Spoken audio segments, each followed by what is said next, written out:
ఏంటిది? Pastor Emmanuel. కాబట్టి మేము నమ్మే రాముని, కృష్ణుని, శివుణ్ణి మీరు నమ్మకపోయినా పర్లేదు అని మేము చెప్పగలం.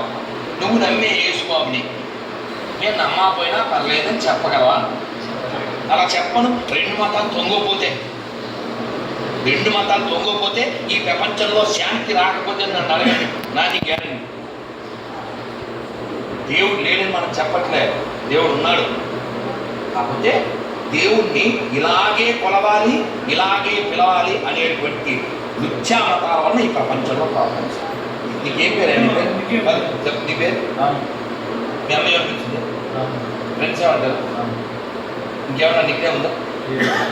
నీ పేరు ఇంకేమైనా గుర్తు పేరు ఉందా?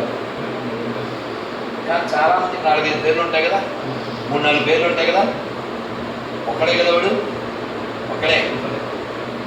భార్యకేమో భర్త అయ్యాడు, పిల్లలకేమో తండ్రి అయ్యాడు, ఫ్రెండ్స్కేమో ఎరా అయ్యాడు, స్కూల్లోనేమో సార్ అయ్యాడు. ఒకడే అన్నీ అయ్యాడు, ఎన్నో పేర్లతో పిలవబడుతున్నాడు. ఒక్కడే. మరి ఒక మనిషికి 4-5 పేర్లు ఉన్నప్పుడు దేవుడికి 1000 పేర్లు ఉండకూడదా? వాడు అంత మూర్ఖుడా? 2 అక్షరాలతోనే పిలవాలి అవన్నీ. రామ చెప్పండి, పిలవచ్చా లేదా? 2 అక్షరాలు. కృష్ణ పిలవచ్చా? శివ పిలవచ్చా? 3 అక్షరాలు గోవింద పిలవచ్చా? 4 అక్షరాలు నారాయణ పిలవచ్చా? 5 అక్షరాలు నమశివాయ పిలవచ్చా? ఓం నమో నారాయణ 5 అక్షరాలతో పిలవచ్చా? ఓం నమో భగవతే వాసుదేవ 12 అక్షరాలతో పిలవచ్చా?